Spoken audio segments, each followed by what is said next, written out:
Hello everybody and welcome to this full moon in Aquarius reading. I'm just going to light some incense and bring in the energy of fire and air, which is the combination that we have with this lunation, as the sun will be in Leo, which is a fire sign, and the moon is in Aquarius, which is an air sign.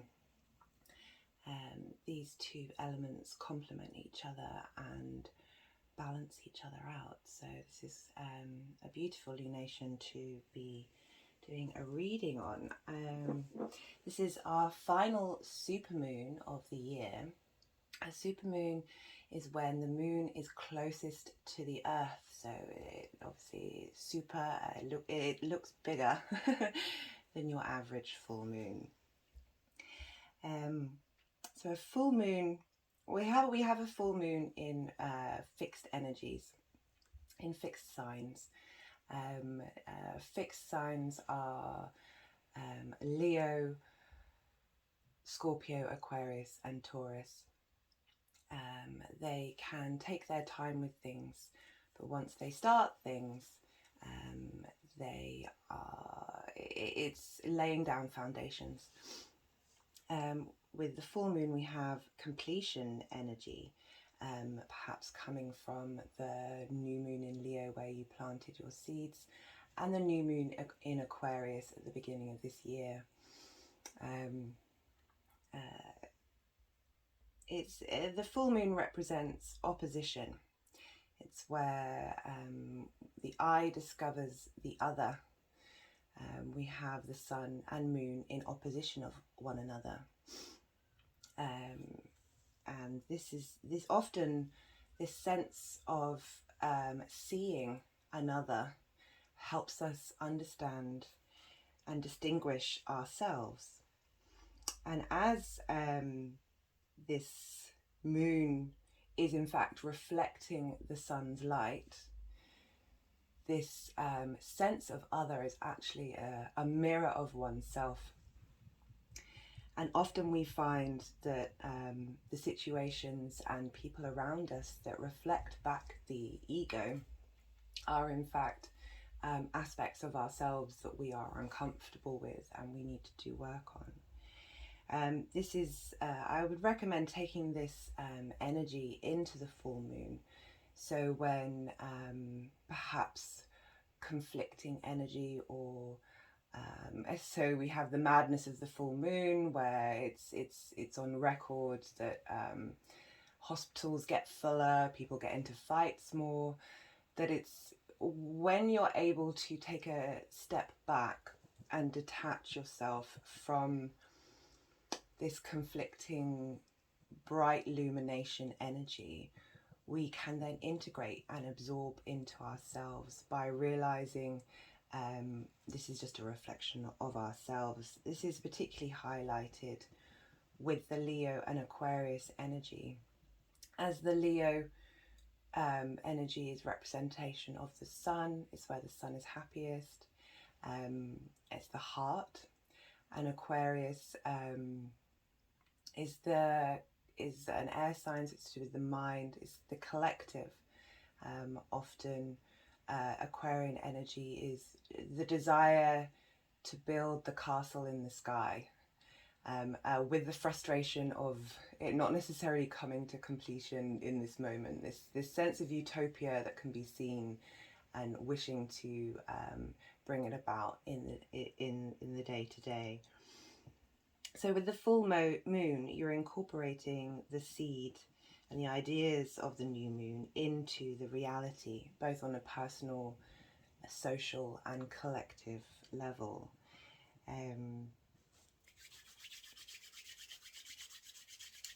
We have, how many decks do we have here? We have 5 decks here today. We have the Egyptian Tarot deck. We have a First Light deck, which is a new deck for me. And it involves the major arcana cards of the traditional tarot and some other question points. We also have the Wildwood Tarot deck,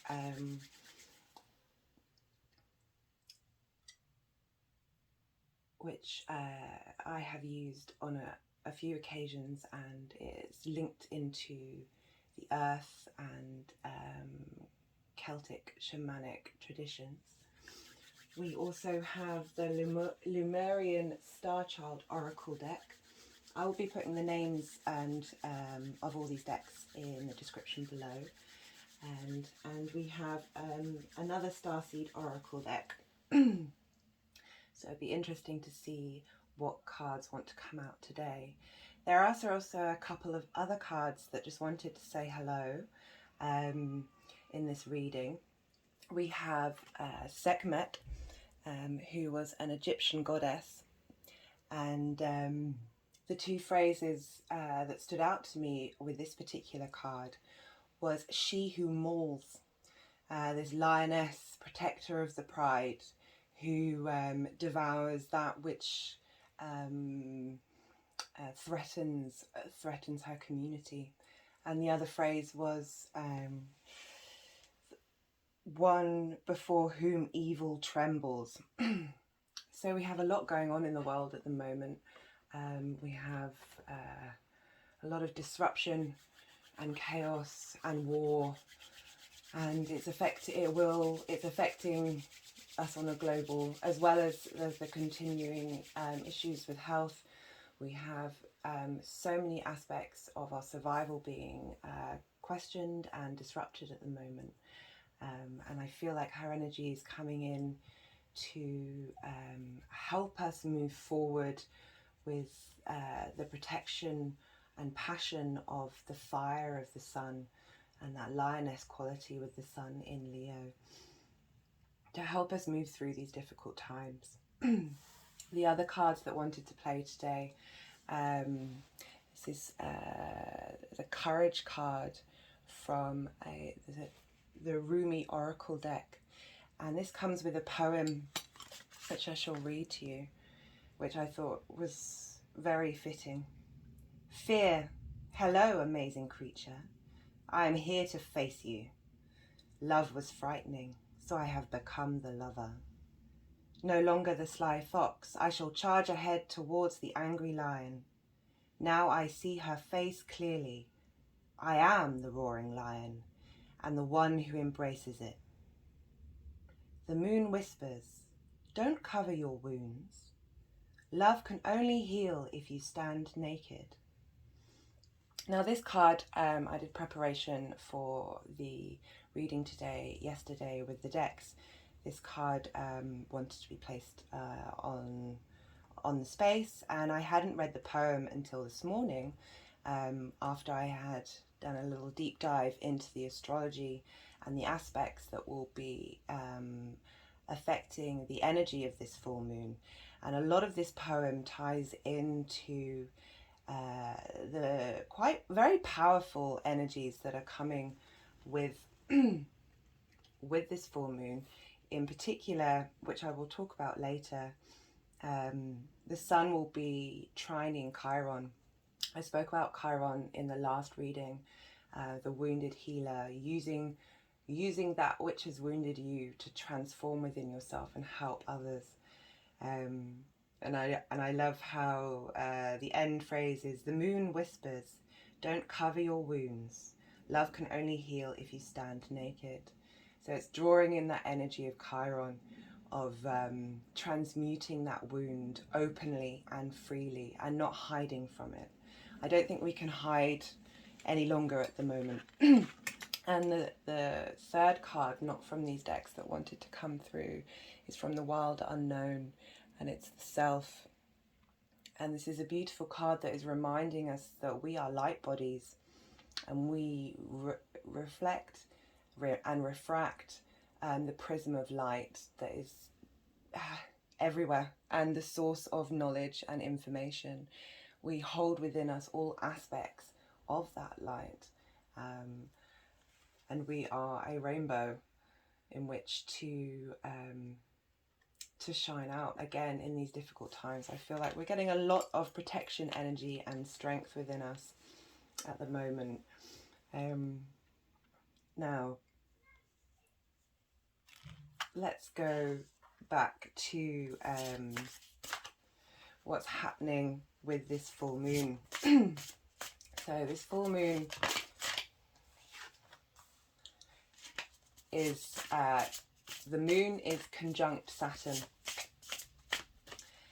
And while we have the conjunction with Saturn, which is when two planets or points are next to each other, the Saturn moon aspects often are linked into depression, but I personally have my moon square my Saturn, and it's a common theme for depression. But I've found with my depression, it's more a frustration with the integrity of the outside world, and also feelings of not being able to give back to the world with integrity in the way that you'd like to. So lovely cards are coming through, which I'll talk about in a second. And both the Sun, which is in Leo, and Saturn, which is in Aquarius, are in Hellenistic astrology. They are in the signs of their home. So both the Sun and Saturn are able to utilize the gifts and the energies of their respective signs.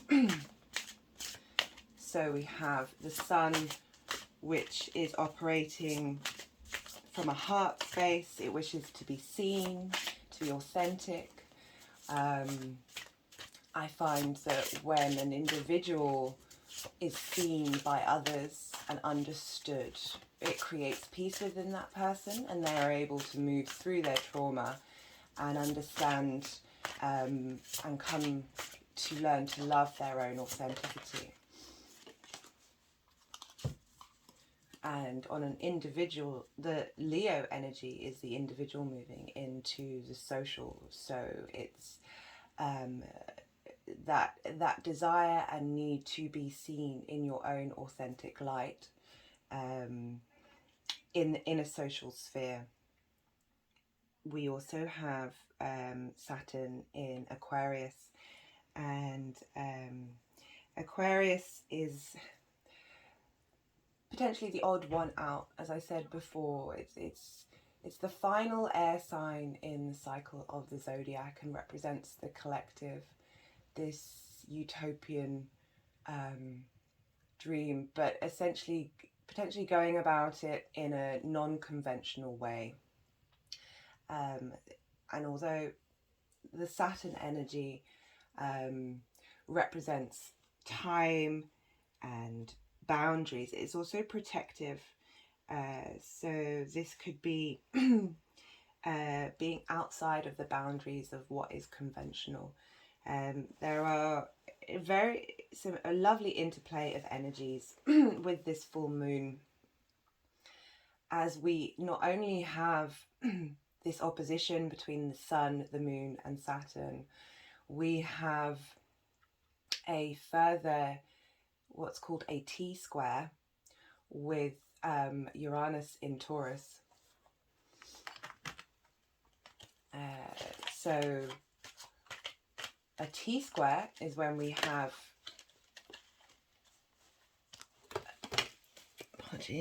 we have an opposition between two planets and then two squares. So the square is happening in Taurus with Uranus. I hope this is all making sense. If there's, I'm planning on doing little introductory videos to go through what the aspects mean. But in the meantime, I'm trying to make these videos accessible and engaging to people who don't know anything about tarot or astrology, or have an interest in it, and those who are also familiar to the things that I'm talking about. So we have Uranus in Taurus. So let's see. So I'm practicing with the angles. So we have an opposition between the Sun and Saturn and the Moon. And then we have a square with Uranus. So I'll bring that down. With Uranus up here and Mars, although Mars is a little further out. And this energy that is, they're almost not butting heads, but there's a strength in both of these energies, but they're not necessarily on the same page. The way this energy is then released, and the solution point is through this square. So these energies then get transmuted through this angle into Uranus. Now Uranus is the planet that's upside on its side, and it flips itself, so it's the flipping over of something to be expected. And in Taurus, it's very much our body, our physical senses. It's an earth sign. It's very grounded, and with this we have the vitality of the sun and the spontaneity of Uranus, with the felt sense, in your emotional sense, of the moon, and bringing in Saturn. So we have this responsibility. Arguably, these four planets combined create this wonderful energy of uniqueness, introspection, awakening with hard work and balance. So Saturn brings in the balance and the hard work, of this spontaneousness of Uranus that is grounded in the vitality of the sun and the emotional vibrancy of the moon, and brings in a mature perspective. So I find this energy to be really quite lovely, and it's powerful. It's incredibly powerful. I've been musing on it and feeling that we're going to be revealed the plans to build that castle in the sky. And not only that, do we have a T-square where so as I said, Uranus is in Taurus, which is a very grounded, slow-paced, stubborn energy. So we have this volatile energy being wholly grounded out into Taurus, and arguably Uranus is a higher octave of Mercury, so we are bringing in programming to elevate our minds to a higher level. But with all of this, you may not see this straight away, so I'm getting the sense of not rushing because of this Taurian energy and the Saturnian energy, that these things are maybe culminating from the freshness of the new moons, but they are now disseminating into the collective.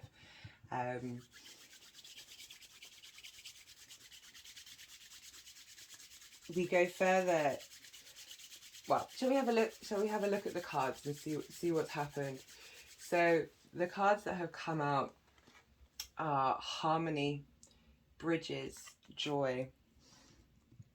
Yeah, there's a lot of aspects here that I was about to go on to. So the next aspect after the T-square is when we bring in the North and South node, which will then create a grand fixed cross. So before we had the opposition with the square coming out in Taurus, which is the T. And now we have the next aspect going down to Scorpio, which creates 4 squares and 2 oppositions. Now, a grand cross has been described as 2 batteries feeding energy into each other. and the energy is discharged through the square. So this is a highly, so you have all of these energies hitting one another and building momentum, and they're feeding off of one another so they don't lose energy. It's incredibly powerful with bringing in the North and the South node, which there are different interpretations. The North node can represent where you're headed, the thing that isn't familiar, and the South node is that which you are comfortable with. Some say past lives, your safe space. We also have in Vedic tradition the head and tail of the dragon. The head of the dragon is the North node, which is all sensory excess, and then we have the tail of the dragon, which is all body without mind. So when we have these come together in a fixed cross, this is really utilizing the past and the present, the mind and the body, with the light, the light that has come from the universe to shine onto these plans that we have moving forward. As I said, this is bridges and joy. I feel like there's so many bridges in this full moon that are helping us connect the dots.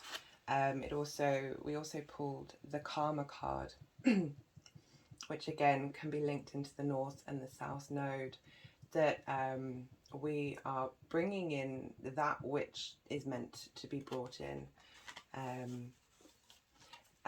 And the diversity card, now when that came out, I think I was speaking about the Leo energy, and authenticity, and how each individual has their own way of expressing. We can find generalizations and archetypes, but arguably we all have our own way of expressing ourselves. And with the Leo and Aquarius energy, which is the self, the ego with the collective, I feel like this is a beautiful representation of these two energies coming together to be grounded out through Taurus. Now, as I mentioned, the Grand Cross brings in Scorpio. And Scorpio energy is all about turning over all the stones to find the truth, digging down into the dirt to bring it out into the light and transform it. In the physical body, astrologically, Leo represents the heart. Now, there have been studies that have shown the heart has a 3 feet electromagnetic field compared to the 1 inch electromagnetic field of the mind. They say when you operate from your heart space, that just came out as I was talking about that, the cosmic self, you are a cosmic being, stay confident in your truth. Throughout my journey, I have, and through lots of exploration, operating from your heart space has a longevity and a peace to it. The ancient Egyptians, when they mummified bodies, they would discard the mind and keep the heart. So we have the heart space of Leo. So we're asked to be called to operate from our heart. And then we have Aquarius in for the body, represents the calves and the ankles. And if you have strong calves, it means that you have the ability to go further. It gives you stability and resistance and strength. And the ankles, if you have strong ankles, it helps with your balance. So I saw this as the Leo and Aquarius energy is walking the talk, and that talk is coming from your heart. And it's giving you the strength with, see, Saturn gets a lot of bad rep. It can be in Hellenistic astrology. In Hellenistic astrology, Saturn and Mars are malefics. So what have we pulled here? Sorry if this is all over the place. I've got a lot going in my head and I'm channeling at the same time, and as well as trying to bring the cards in. So we have pulled nature, free spirited, innocence, the sun. So this is the sun card. Again, we had that in the last reading for Leo. And then we have vibration, positive action. So that's holding a positive vibration within our body by tapping into authenticity. Again, with the cosmic self, these, yeah, let's have a look at all three of these together. I hope you can see these. So we have that Sun, Leo, and the Moon and Saturn both in Aquarius. Now the Moon represents our mood, our emotion. It's ever changing. And as I said before, Saturn can represent time and boundaries, but it's also protective. So as I was saying, Saturn gets a bad rep because we're quite impatient as human beings. And Saturn has other ideas. Things come when they come. And if there's longevity behind Saturn's plans. So we have both the Moon and Saturn in Aquarius, which can be quite detached. I have my Moon in Aquarius, and it fights against my personal planets in Leo. So I tend to not necessarily sit in my feelings. I can rationalize myself away from pain and hurt. Not always. I've got a lot of Scorpio energy too, so I have a lot of that. Anyway, I won't go into me so much. I'm just trying to relate to the Moon in Aquarius. It's a very collective thinking Moon, so it's striving for peace. That reminds me, I'm going to bring that in now. So I have this book called the Sabian Symbols. This comes from a woman who channeled images for each of the degrees in the zodiac sign, and another person sat with her and wrote down the connections while she was channeling of what that means. So we have the full moon in Aquarius at 19 degrees.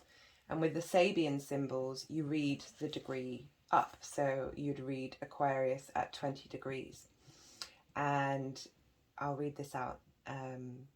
So she described a big white dove, a message bearer.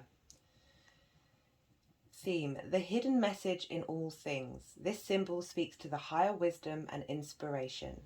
The image of a big white dove, a message bearer, speaks to the symbolic or hidden messages in things that will always be found by those who have faith that they will be there.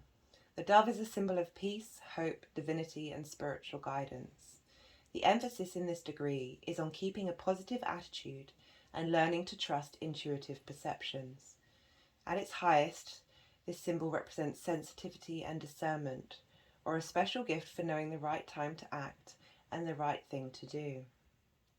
The negative side of this can be a holier-than-thou attitude, or a tendency to be a know-it-all who refuses to admit error, even to the self.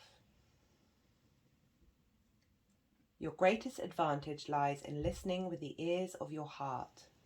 Keep a positive outlook and pay attention to things going on around you. The information or answer you may need may come from an unexpected source. So it was lovely reading this, because seeing it's where it said you must, where was it, listen from the heart? Yes, listening with the ears of your heart. So even though it's an Aquarius degree, it's bringing in that Leo energy of the heart. With the discernment of right timing of Saturn. Going back to what I said, we're quite impatient, and Saturn can get in the way of our impatience, and has an aspect of divine timing about him.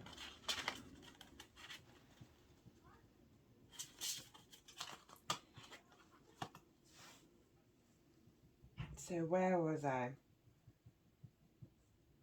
Sorry, there's just quite a lot. I was quite amazed when I was doing the research into this full moon. There's quite a lot going on.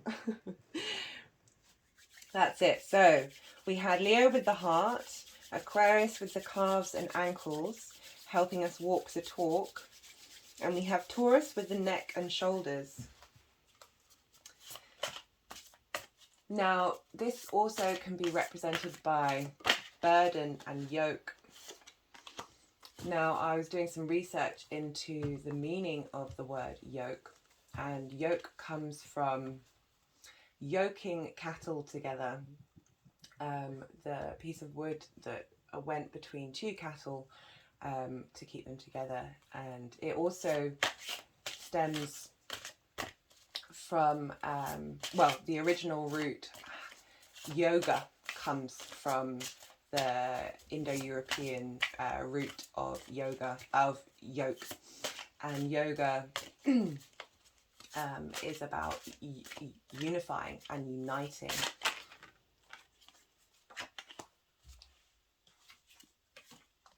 So the two cards that we've pulled here are Control of Self and the Emperor card. So with this Taurian energy in Uranus and Mars and the North Node, with this yoking together of the heart and the stability and balance from Aquarius, and with Saturn being in its happy place there and the detachment of the moon, we're able to bring in the warmth of our heart while maintaining a detachment, to be able to walk the talk for as long as possible. And that walking of the talk is about unifying the elements of your life together and your sense of self within. Okay, so on this Emperor card, the Emperor card is about being in dominion of your kingdom, and it says logic, stability and plans. Now, the energy I was really sensing with this is that we will be in receipt of a plan of how to move forward. So that's lovely that that's now come up with while talking about and this plan with the Uranian energy is going to be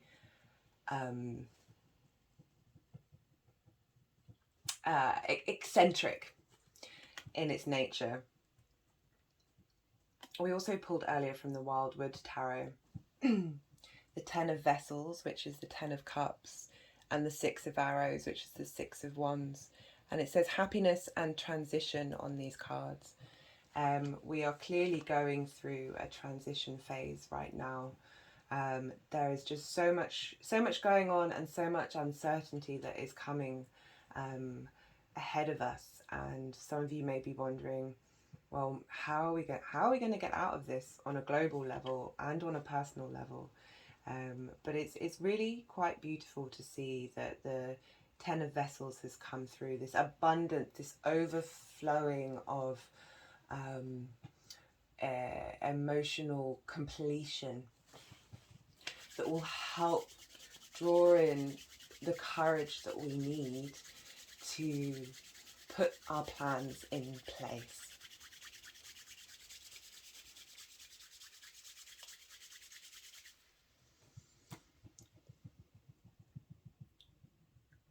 So finally, in this grand cross, we have Scorpio. And Scorpio represents the sexual organs.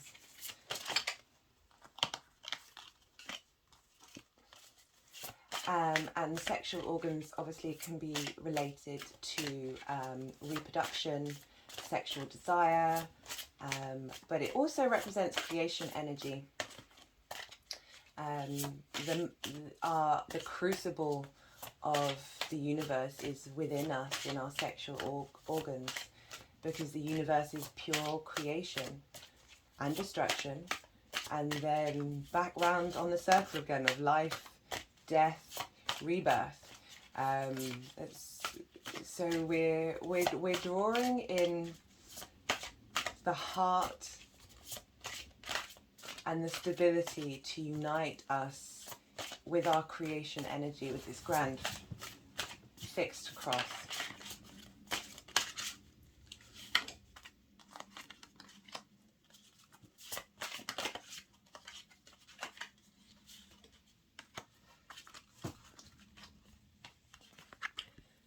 So the card that came out was the Wheel of Fortune, which says fate, change and fortune on it. And the other card was the Querent. So with this energy, we are all going through a Wheel of Fortune energy. It's the wheel is turning. The wheel is turning, and there's not a lot we can do about it on a global, in the sense that there's, as an individual, the geopolitics of the world, there's arguably, for most of us, not that much we can do. But it's the little things that we can do for ourselves and for those around us, and taking care and being mindful and in our own integrity with the plans and thoughts that we want to put out into the world, really seem to be highlighted. So while we have this grand cross going on with the Sun, the Moon, Saturn, Uranus, Mars, the North and South Node, we also have this aspect between, we have a minor grand trine between Mars in Taurus, Neptune in Pisces and Pluto in Capricorn. So Mars and Pluto will be trining one another, and a trine is the aspect of Jupiter, so it flows easily, it is of abundance. And we have a sextile with Mars and Neptune and Pluto, and a sextile is the energy of Venus.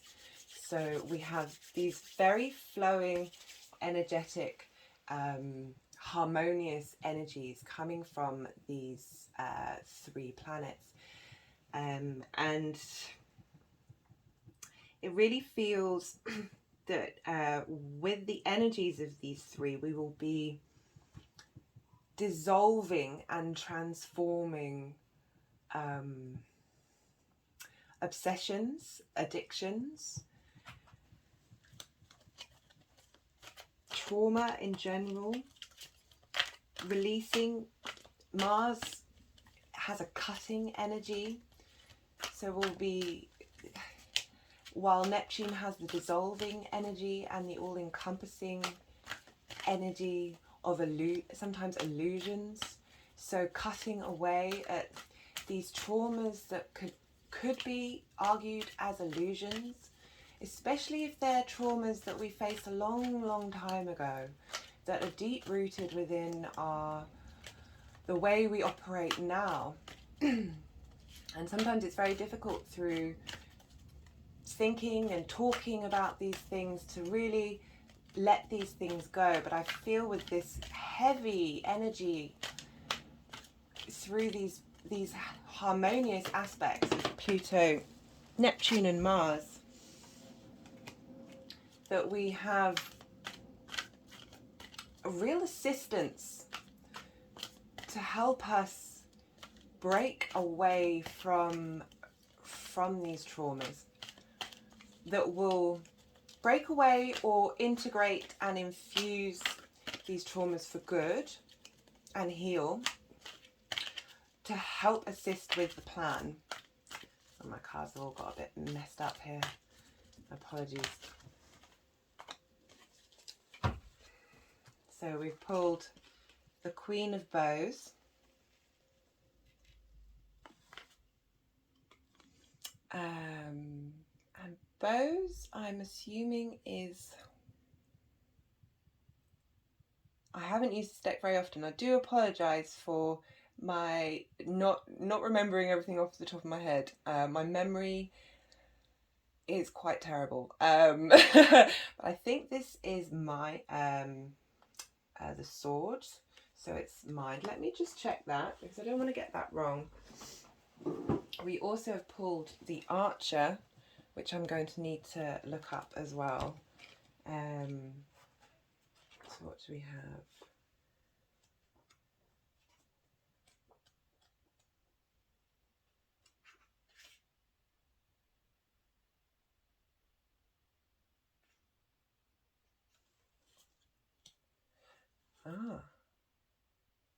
No, the Six of Arrows. Apologies, and I did think at the time the Six of Arrows is linked to the sword deck, and it's yeah, the mental going on a journey, as I said before. And so the Queen of Bows is the Queen of Wands. So this is fire energy, this is passion, this is motivation, this is a very powerful manifestation card. And we have the Archer, which... let me have a quick reading.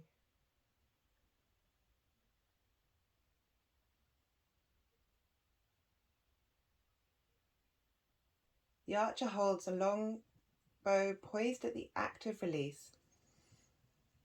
The Archer's gaze is focused and steady, looking beyond the arrow into the sky. Holding the tension between the bow and the bowstring with controlled and relaxed intent.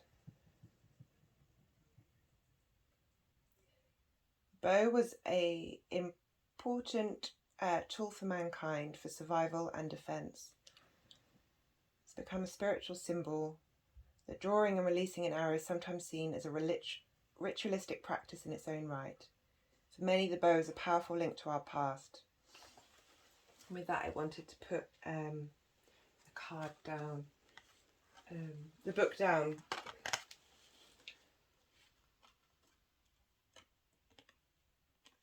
So we have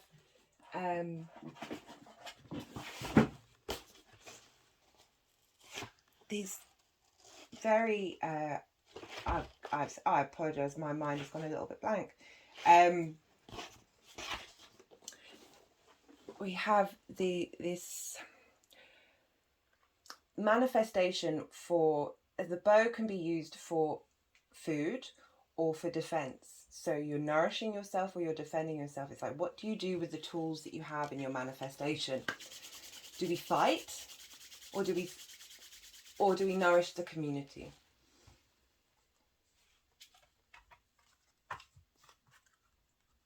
And the clearing, do we stay fixated in our obsessions, or do we release them and transmute them into good?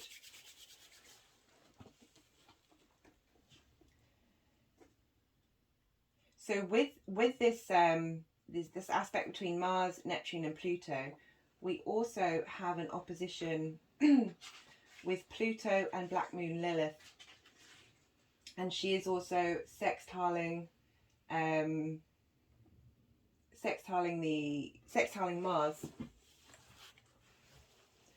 And I feel with that energy, it's really reinforcing the release and transformation of the darkness within.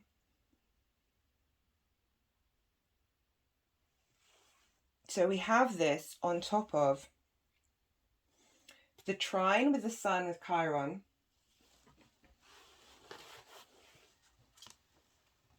and the battery-powered Grand Cross with the Sun, the Moon, Saturn, Uranus in the North and the South node.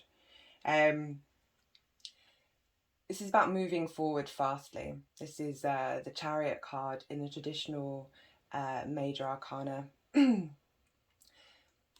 So there's definitely some momentum in where we're headed and with the manifestation. At the same time, I still want to stress this energy of what will be will be. We have the karma and the Wheel of Fortune card. And the world. There's a lot of heavy rebirth, reincarnation, and celebration. There's a lot of support here in these cards. That although we may not see, some of us we may not all see the direct manifestation of these energies around the full moon. Things take time, but what you can do is consciously tap into this energy on a daily basis and create space for it, and use the power of the Queen of Bows to cultivate that fire within and that manifestation in the direction that you want to be going into. The final aspect, I know I've been talking quite a lot about all and it may it may be worth re-listening to this, as I have gone all around the houses. But another aspect that is happening with this full moon is Venus is moving into 0 degrees Leo. This is loud and proud, heart open. The actress on the stage singing an opera, singing her love to all who will hear it. She is trining Neptune and is in an opposition with Pluto. And as I spoke before, Neptune, it has a sextile with Pluto. So we have again this trine and sextile energy, which are the energies of the happier planets, Jupiter and Venus.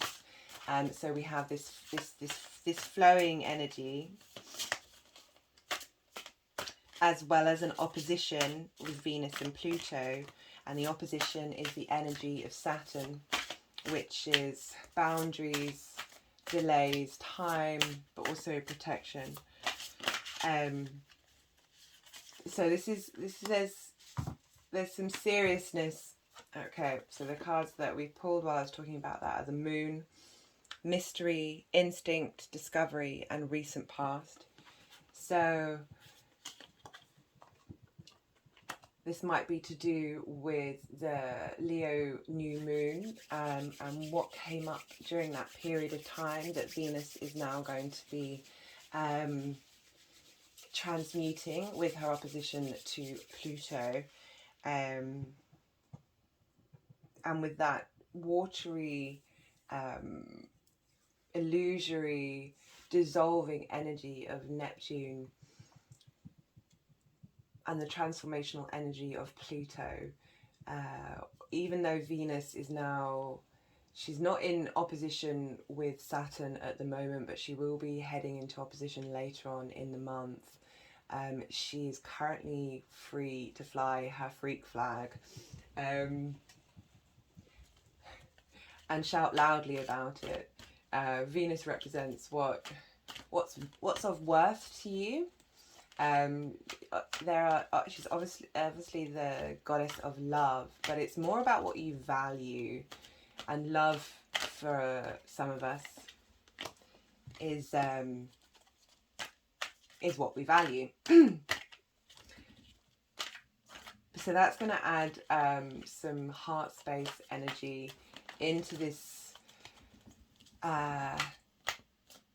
she's going to help the sun with the moon and Saturn in opposition. So giving the sun some love and help with the coolness of Saturn and bring some more fiery energy. So the cards that have come out now are the Two of Bows and the Six of Stones. So we have the Two of Wands and the Six of Pentacles.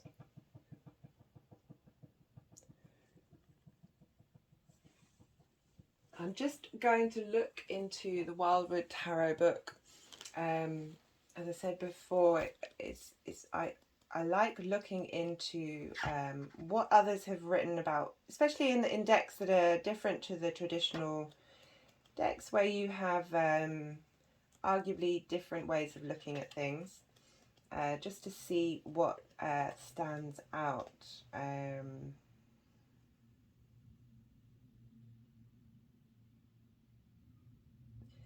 So the subconscious senses related to the desire or resolve decisions are awakened. The gateway stands open before the individual prepares to take positive action.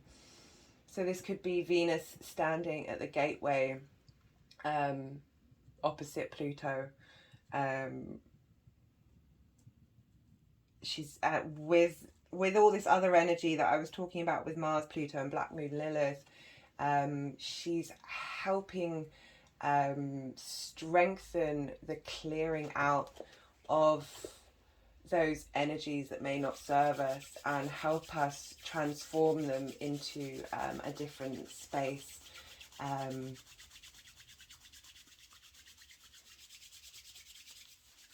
To move forward with what's coming in on the full moon. So next we have the Six of Stones.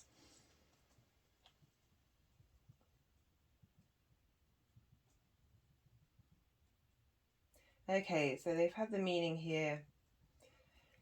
Selfish or foolish overuse of non-sustainable resources implies imbalance in work or business that is damaging to yourself or the environment.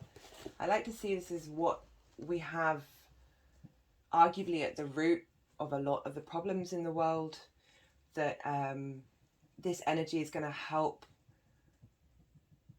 us get through this space.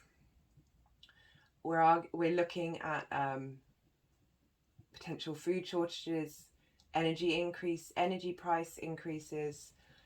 It's going to be a struggle, and it's on top of struggles that we've already not been dealing with in the best way possible in terms of plastics and other issues that are getting in the way of nature being able to be a bountiful garden for all of her creatures. So I do like to think this is just a reminder of the reality of what the world is right now and how we have this gateway. We've also had Lion's Gate, which will be at its peak on the 8th of the 8th, but flows before and after that period. And the Lion's Gate is off the back of the ancient Egyptians used to celebrate the rising of the star Sirius in the sky, which represented when the Nile would flood. Therefore, although it was difficult times because they had to deal with the flooding, it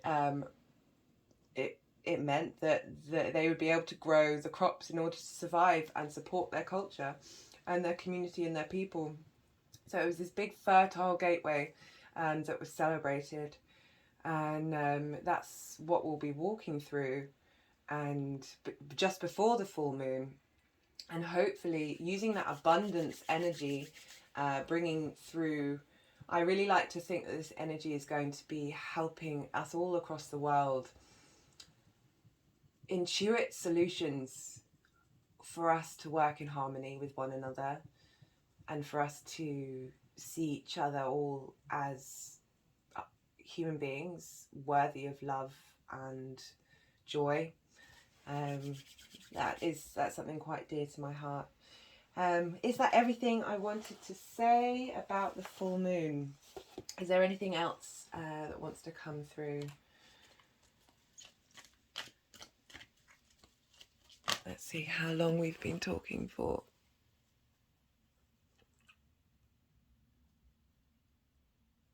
Oh, I think it's gone a little longer.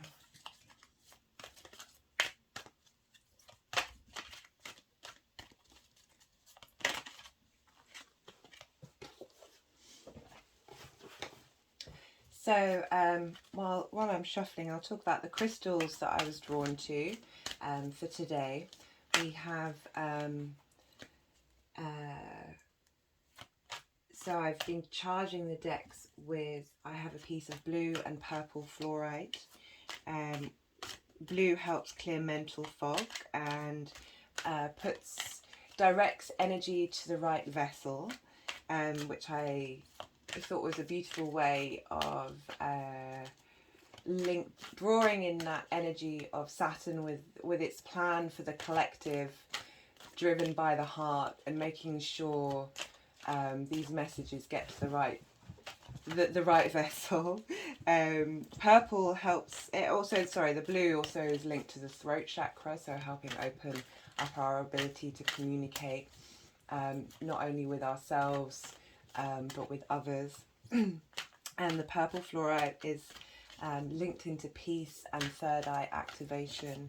So the two of them help assist in memory, because I feel a lot of what comes to us through intuition, everything is a remembering.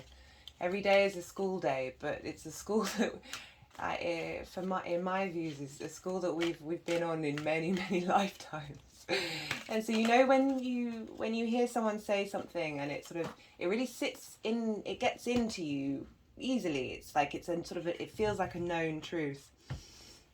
I feel like those are the things that we've experienced before and understand before, and are just that come through us. So I've just pulled the Ace of Vessels, which is the Ace of Cups, which is emotion and water, and that was one of the cards that wanted to come through. So we're stepping into a new beginning in our emotions and the way that we deal with things. And I wanted to bring the Courage card with the Gateway card, and the card. You can see from that. It seems very fitting to a lot of the troubles that people are facing around the world, and given the current geopolitical situation, it's only going to increase. And that card is being put behind the Gateway card, and the other side of it is a new way of thinking, along with the Courage card from Rumi. I find when my channeling, the energies often want to stack cards together in a certain way, because the energy will transfer within them and compound. So that's a lovely final note to land on.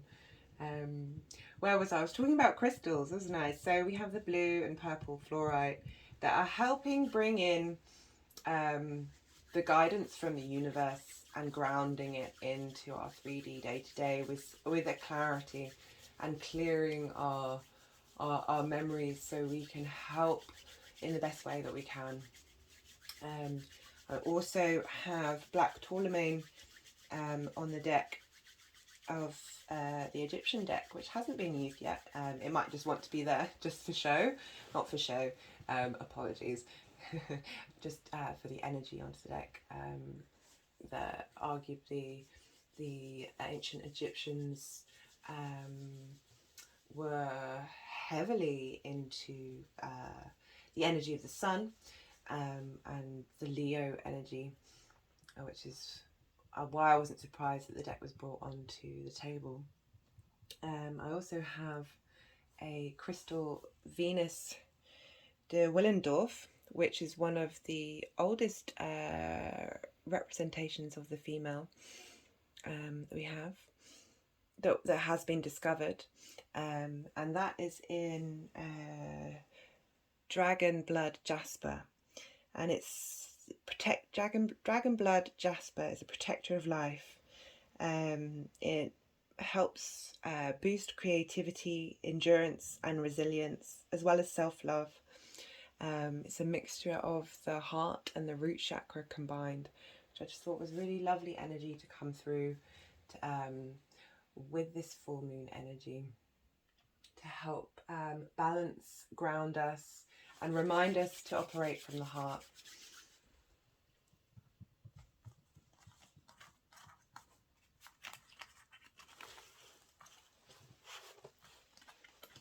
So to sum up, I really do feel like this is this full moon is a releasing of the plan to build the castle in the sky. And we have all the tools to help us. But these things take effort. They take a sense of maturity while holding the childlike wonder, to not lose hope, and not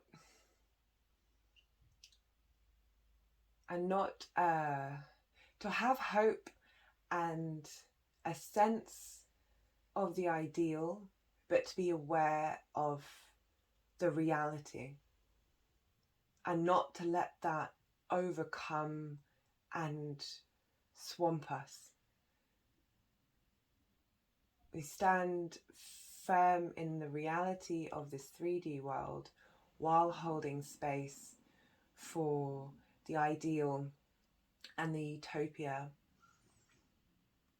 of a higher vibrational society. And I think on that note, I'm going to close the video. I'm going to do a separate video for all of the pull a card for all of the signs, as I feel I've said quite a lot, and it might be very helpful to break those up. So sending so much love to all of you who have watched. I'm incredibly grateful to everyone who has, and all likes and comments are very much appreciated. I've had some lovely feedback. My main goal with this is just to help understand the energies that are around us and bring, hopefully, although there are no expectations, some solace and some guidance with whatever may resonate. I know that's what I have gained from these modalities myself during some trying years, and I'll talk about that more in another video. But these are tools that we can all use and all explore. And every day is a school day. We're all learning. All our interpretations are all. We're on this adventure into no man's land. We're all we're all exploring, and I send my love out to all of you, and wish you well. Any thoughts on what you would do in a full moon? Please leave a comment. I find meditation and absorption a feltness rather than an activeness on a full moon benefits me most, and maybe bring in all 4 elements into a ritual, whatever speaks to you, whatever aspects and part of this full moon bring that into just maybe a 1-minute little ritual just an acknowledgement and a creation of space. And yeah, we'll see what happens. It may happen. We may get realizations on the day. I mean, this all often depends on your chart, your personal chart, and also timing of other things. This may manifest later on down the line, but remember, we pulled the karma card, and the wheel of fortune. So it, whatever will be, and it will happen. And yeah, just sending a lot of love, because this is some heavy energy, and I personally have a lot of squares, oppositions, T-squares, and a grand cross in my own, and it's the detachment of Aquarius is going to be really handy with this energy. So I'm just sending so much love, and I'm just gonna hit the tuning fork to clear out the space, and wishing you well.